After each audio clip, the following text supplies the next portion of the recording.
Well, folks, we're going to talk about what's going on in Minnesota and really across the nation right now. And we're going to put it in the perspective of the Insurrection Act of 1807. So stick with me, folks, and I'll be with you in a minute.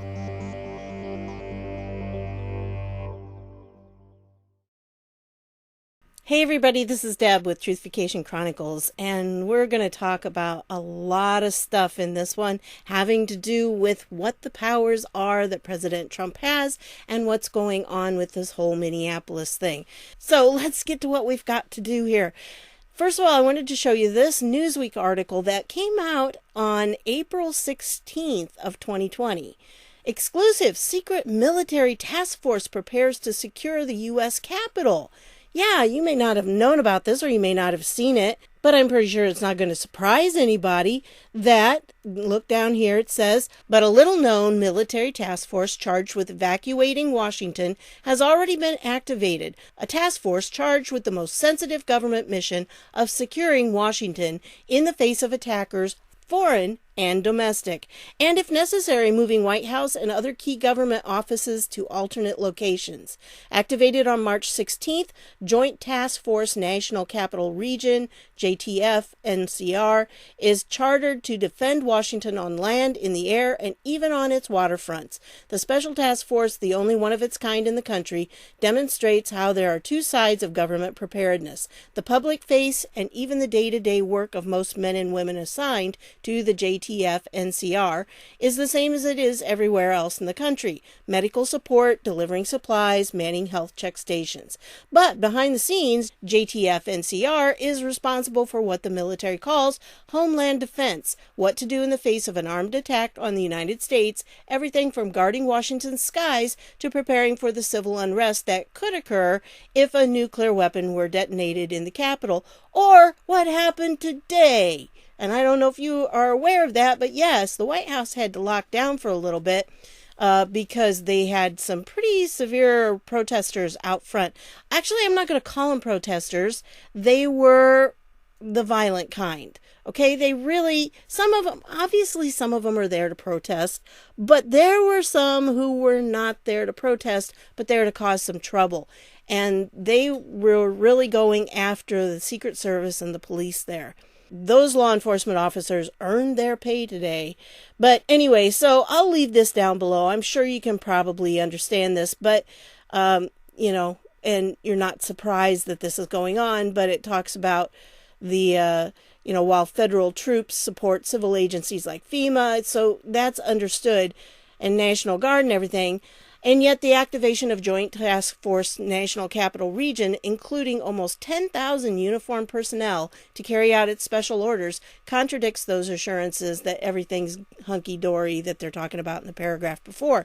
JTF NCR is not only real and operating, reporting directly to the Secretary of Defense for some of its mission, but some of its units are already on 24/7 alert, specially sequestered on military bases and kept out of coronavirus support duties to ensure their readiness. On March 12th, families and friends gathered at a Decatur, Illinois National Guard armory to say their goodbyes to guardsmen and women who were shipping out. So there you go. And I'll leave the link to this article down below so you can read the rest of it if you want to. But that was from April, remember? So yes, they've been prepared for things, and because I think they knew that it was going to escalate. And things are escalating one way or the other. I mean, obviously they didn't anticipate this particular scenario, but because of the unrest that they were seeing around the country, it was likely that something was going to happen that would just kind of be the fuse on the powder keg. And that's really what this situation is, because the people that are doing all the rioting and looting in Minneapolis don't care one little bit about the man who was killed. They really don't. But there are peaceful protesters there who are interested in it, and that's what they're trying to do. But the people that are causing the violence, that's not them. That's not them at all. And it's really sad that this is happening, but we're going to talk more about them in a minute. Pentagon cites Insurrection Act of 1807 to put military police on alert regarding Minneapolis. And so this article right here is talking about As unrest spread across dozens of American cities on Friday, the Pentagon took the rare step of ordering the Army to put several active duty U.S. military police units on the ready to deploy to Minneapolis, where the police killing of George Floyd sparked the widespread protests. And like I said, the violent people are not protesting anymore. They're just criminals running around and doing bad stuff. But there are some peaceful protesters, and you know what? I support them. I think they should be protesting this because something's fishy about it. Something's really fishy. There was a connection between the two men, and I'm not sure exactly what all is going on, but I think there's a whole lot more to the interaction between those two guys than we know. So just, hang in there. It's all going to start coming out, I think. But there's just more to it than meets the eye. So, and we've all seen the video, so we understand that, yes, there's enough evidence there to make a good case against the police officers involved. Anyway, so this is something that could be happening, and this is saying that it's from Fort Bragg. Now, notice this is separate from what I just covered because they are tasked only with Washington, D.C., but these are from different places, Fort Bragg and Fort Drum, and they're supposed to be ready to deploy within 4 hours if they have to. And then Fort Carson and Fort Riley have been told to be ready within 24 hours. So this is happening, and the get-ready orders were sent verbally on Friday after President Donald Trump asked Defense Secretary Mark Esper for military options to help quell the unrest in Minneapolis after protests descended into looting and arson in some parts of the city. So, yes, this is something. They are on the alert, and they're going to be dealing with this Insurrection Act of 1807. Well, the big question that, of course, the mainstream media has already started saying is, well, can Trump use the military? He can't use the military. You can't do that. Posse Comitatus Act. You can't use the military to enforce civil laws. Well, yeah, yes and no. And if you look at this article, can Trump use the military to respond to Minneapolis? Yes, but this is subject to certain critical legal restrictions under both the Posse Comitatus Act and the Insurrection Act. The president is, of course, the commander-in-chief of the armed forces, but he lacks the authority to use the military in any manner that he pleases. That authority is constrained by Congress and the courts. Under the 1878 Posse Comitatus Act, Congress has limited the president's ability to use the federal Title X military in domestic law enforcement operations, such as searches, seizures, and arrests. A criminal statute, the Posse Comitatus Act, makes it unlawful for the Army or Air Force to execute the laws, except in cases and under circumstances expressly authorized by the Constitution or Act of Congress. So the president cannot simply call in federal military forces or nationalize the Minnesota National Guard to quell the civil disturbance in Minneapolis without pointing to a Posse Comitatus Act exception. Now, basically, this is all predicated on the 10th Amendment.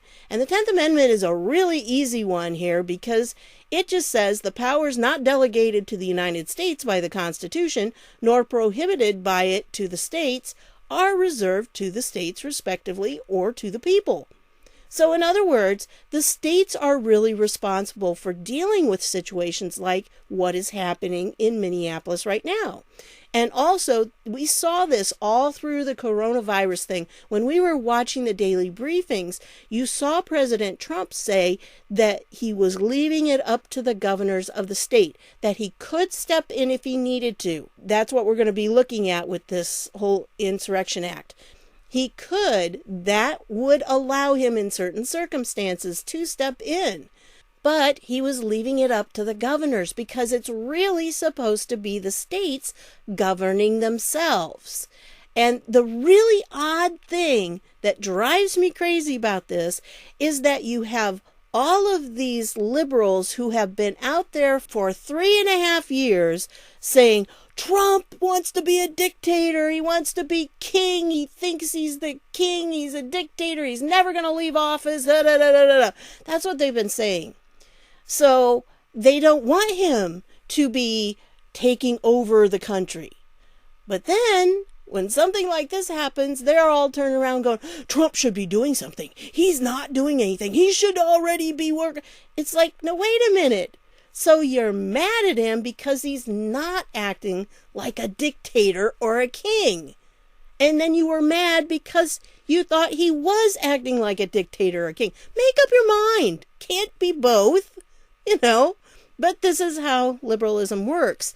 And it's really, it's humorous, but it's sadly humorous. You got to look at it and go, this is just, it's not right, folks. Either you want him to be in charge or you don't. He's trying to follow the Constitution, and the Constitution right here says that the states are really in charge. So all of these governors that are not doing their stinking jobs, they're the ones that should be held accountable for what's happening right now. It's not Trump's fault because he really is not supposed to step in unless, and that's where it comes back to this, because as we talked about the Posse Comitatus Act, and I did a video on that, been a long time ago on that one. The Posse Comitatus Act keeps the president from tasking the military to just do regular law enforcement things. The president can't just send the Marines or the Army or the Navy or something into a certain town and say, you're going to become the sheriffs of that town. Okay, he can't do that. He does have limits as to what he can do. That's why you can't just call him in. The National Guard is under the control of the governor of that state. So President Trump really has to step back and say, okay, this is not my job to deploy the National Guard. It is not my job to stop this uprising and, to stop the violence that's happening here. This is the job of the governor and the local authorities. Well, thing is, I was looking at a map and it just seems to me like, you remember the map with all those red boxes there, all the places that voted for Trump, and then you look at where all the blue ones are that voted for Hillary. Now, look at where all the problems are right now. Where are the riots happening? Just something I wanted to toss out there because they do seem to have a correlation, very strong correlation. And I think that's notable, definitely notable. But anyway, let's go back to this Insurrection Act because the Insurrection Act is by far the Posse Comitatus Act's most important exception. This is the legal key that unlocks the door to use federal military forces, whether through federalizing the National Guard or calling in Title X forces to quell civil unrest. Dating from 1807, there are 3 key Insurrection Act provisions worth addressing. There are limits, okay? The president can't just turn around and start doing this. There are conditions that have to be fulfilled. First, a state legislature or a governor could request assistance from the president under this title to suppress an insurrection, okay? And President Trump's been saying this. You've been hearing this all along. You heard it all through the coronavirus stuff. And you're hearing it now because he said, we're here ready to help you. Just ask. Why does he have to say that? Because the Constitution requires that he say that. He can't just swoop in and replace a state's governor. He can't take that responsibility away from him. The state's governor has to make the decision. And if they decide, you know what, this is more than we can handle, all they have to do is say, can you help us? President Trump, can you help us? And he'd be there in a heartbeat. That's the thing. And that's what it was with the whole coronavirus thing. He kept saying, just ask. What do you need? Just ask. And the reason he was saying that was because of this right here. He needed the governors to ask. That's the constitutional way of doing it. Okay, and so then it goes on and it says, states in full, if there is an insurrection in a state, the president, at the request of the state's legislature or governor, if the legislature cannot be convened, may call National Guards of other states into federal service, as well as use the federal military to suppress the insurrection. So this can be done if the governor or the legislature of that state asks President Trump to do it. All they had to do was ask. And says this authority was invoked in May 1992 when California Governor Pete Wilson turned to the Insurrection Act in requesting federal military assistance from President George H.W. Bush. This was in response to the L.A. riots after a jury acquitted the officers involved in the arrest and beating of Rodney King. In requesting federal troops to patrol Los Angeles, Wilson specified that the California National Guard lacked the ability to quell the domestic disturbance. Shortly thereafter, Bush issued an executive order which authorized the Defense Secretary to federalize the California National Guard and deploy active duty Army and Marine personnel from bases in California to the scenes of the riots. Okay? And will the Minnesota governor or legislature seek federal military assistance? It appears unlikely at this time. So keep that in mind. That's what's going on. But there are two Insurrection Act provisions that can be invoked by the president irrespective of a state's request or underlying desires. So even if the state is not capable of addressing this, they don't want to ask for federal help, this is what happens. The Insurrection Act authorizes the president to deploy the military, federal or state, whenever he believes it necessary, quote, to suppress an insurrection, domestic violence, unlawful combination, or conspiracy. The full body of this provision states, whenever the president considers that unlawful obstructions, combinations, or assemblages, or rebellion against authority of the United States makes it impracticable to enforce the law of the United States in any state or territory by judicial proceedings, the president may call into federal service the militia of any state and use the federal military to enforce the laws or suppress the rebellion. Third, the president can use the armed forces when there is an interference with federal or state law. The most generalized provision, its precise scope also remains largely untested. The president may use the military to suppress insurrection, domestic violence, unlawful combination, or conspiracy if, and this is Section A, it so hinders the execution of law of that state and of the United States, and it deprives citizens of constitutional rights, for example, due process, or B, it opposes or obstructs the execution of laws or impedes the course of justice. In the event of the deprivation of rights, the state is deemed to have denied its citizens equal protection laws. That one sounds like that could very well be stepping in, on this whole church rights thing, which I'm going to deal with more tomorrow. I just didn't have enough time to get everything, researched on it yet, but I've got more on that. Finally, prior to invoking the Insurrection Act, the president, with the assistance of the Attorney General, must first issue a proclamation to disperse. These final two provisions were invoked in the 50s and 60s when presidents used them to enforce civil rights laws and end segregation in the South. Okay? And so in sum, invoking the Insurrection Act remains a rare occurrence in U.S. history, used in the most extraordinary circumstances such as the complete disregard for enforcing federal civil rights laws or massive unrest in the nation's second largest city. Despite the Insurrection Act's invocation in Los Angeles, it has not been used in 28 years, and it was not invoked in Ferguson, Missouri. Gee, I wonder why not.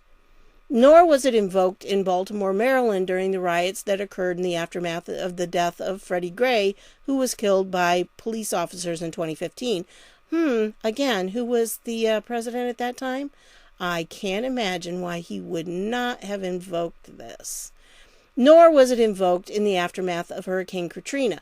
Finally, it remains unclear whether the invocation of these two provisions are subject to judicial review. Courts have historically been reluctant to wade into these complex federalism and separation of powers waters, and will certainly be wary of providing specific guidance. So, and then it goes on and talks about, does looting justify shooting? No, but, if somebody's thinks their life is in danger, then they can defend themselves, and that could end up with people dying. Well, people are already dying, folks. They really are. And that's what I need to talk about, the rest of this. This clip came out. This is from the Daily Caller, and this is Bill Barr. Let me play this for you, okay? Already, initial charges have been filed by the state. That process continues to move forward, and justice will be served. Unfortunately, with the rioting that is occurring in many of our cities around the country, the voices of peaceful protest are being hijacked by violent radical elements.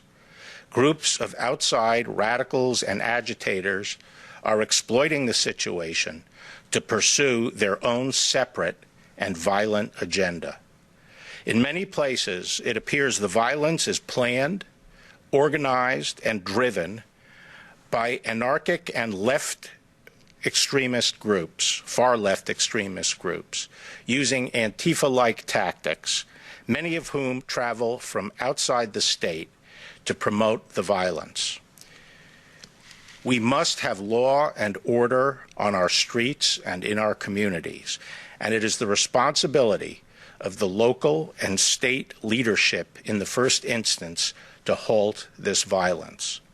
The Department of Justice, including the FBI, the U.S. Marshals, the ATF, the DEA, and our 93 United States U.S. Attorney's offices around the country, are supporting these local efforts. We'll continue to support them and take all action necessary to enforce federal law.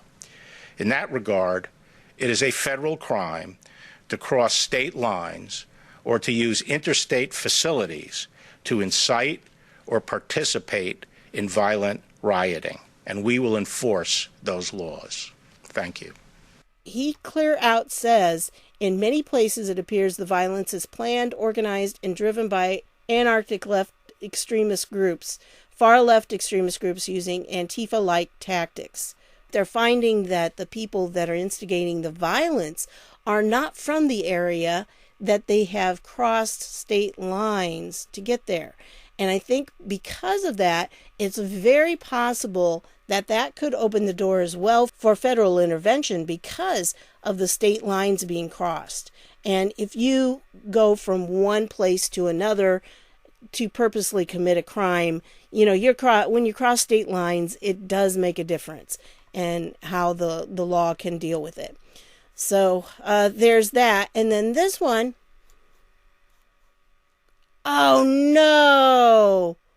Well, this one was supposed to be a tweet that I was going to show you that suggested that Keith Ellison, who is the Attorney General in Minnesota, is working with Antifa, or supporting them at least. But oh no, it's unavailable. And I didn't take a screenshot. Oh, I was so close to getting that to you. And I tried to find it, but, I couldn't find it right off. And so, anyway, but here they're talking about buses, groups of people waiting for instruction, and a person giving instruction. That's what this circle is, somebody who is instructing this line of people on what to do. And so, anyway, I will show you this, though, that this is Keith Ellison here, and he is the Attorney General in Minnesota. And look what book he's holding. Yes. And that picture right there came from a screenshot that one of the researchers did. And this was a post by Keith Ellison. It was back January 3rd of 2018. And guess what? Yeah, he deleted it. So, but, those researchers, they're really good at finding stuff. And he says, do you not realize that the internet is forever? And do you not realize we'll know the true origins of your socialist, murderous, violent ideology that just like today excuses its violence by manufacturing a scapegoat through disinformation? We see you. Yeah, I tell you what, those guys are really good at finding stuff. So I don't know all their tricks yet, so I don't know how to go back and find the deleted tweet. I wanted to show you this. This was, some rioters. They found an abandoned police car, and check out what happened. Now I'm going to shut the sound off because the sound really is not that big a deal. But you'll see what happens. Okay, get ready here. So see, they found this in the back of the police car. This guy comes up. He takes it from them. How many people's lives did he just save? And you know it's Antifa. Look at their outfits. They've got these hoods, black mask stuff. Yeah.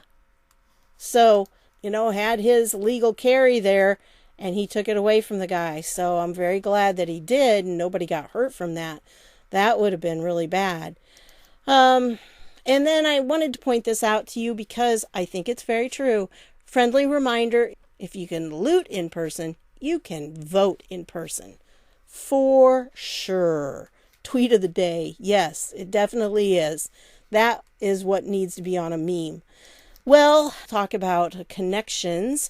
There's this one that says, Biden staff donate to group that pays bail in riot-torn Minneapolis. And this is from Reuters. So I was kind of surprised that they did that.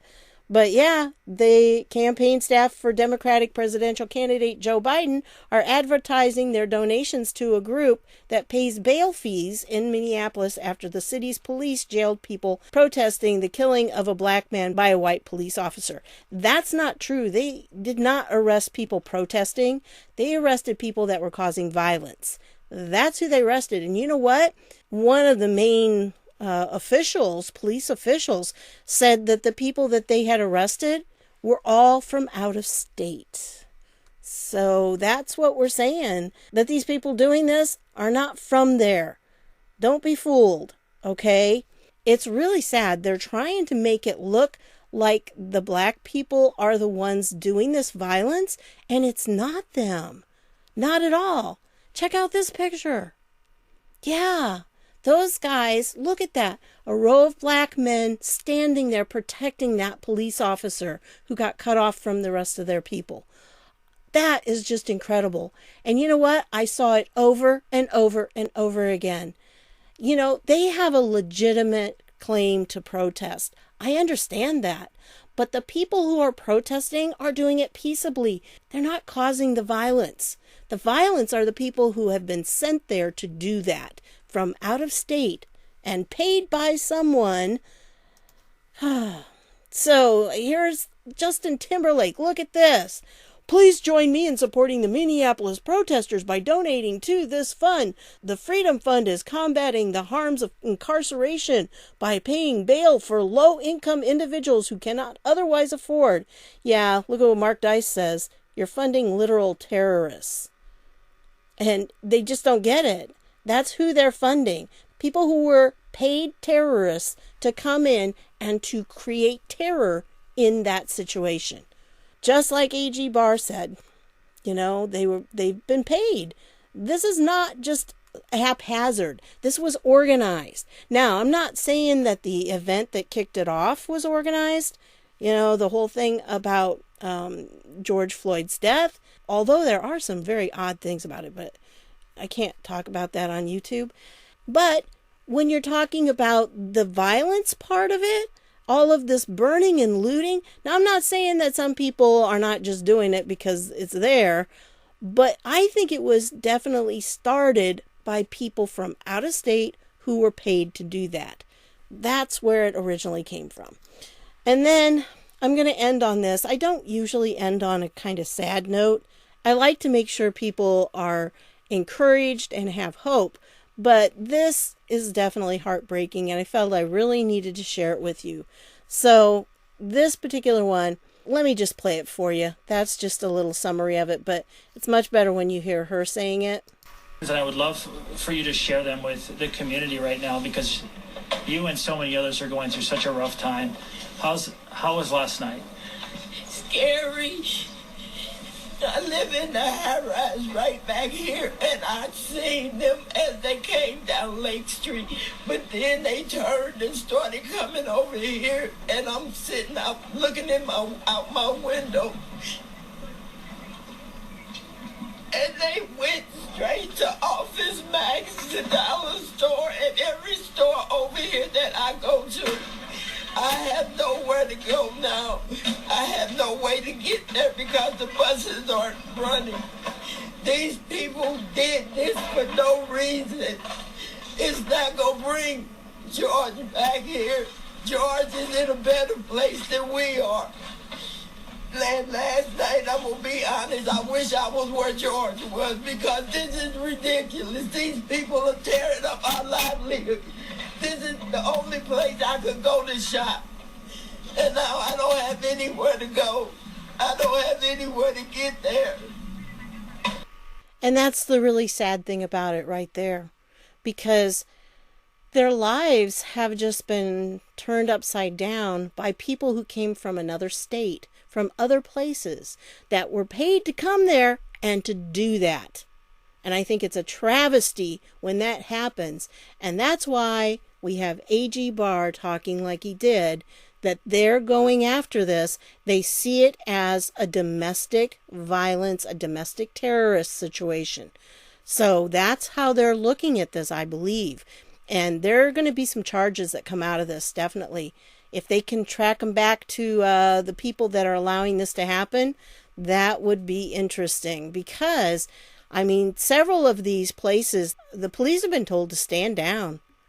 And that's making it even worse. I tell you, right now, if it were me and I was a policeman, I'd be getting out the tear gas, I'd be getting out the rubber bullets, whatever is non-lethal that you could be using on those people, I'd start using it, because I tell you what, I've heard those rubber bullets really hurt, and tear gas is no fun.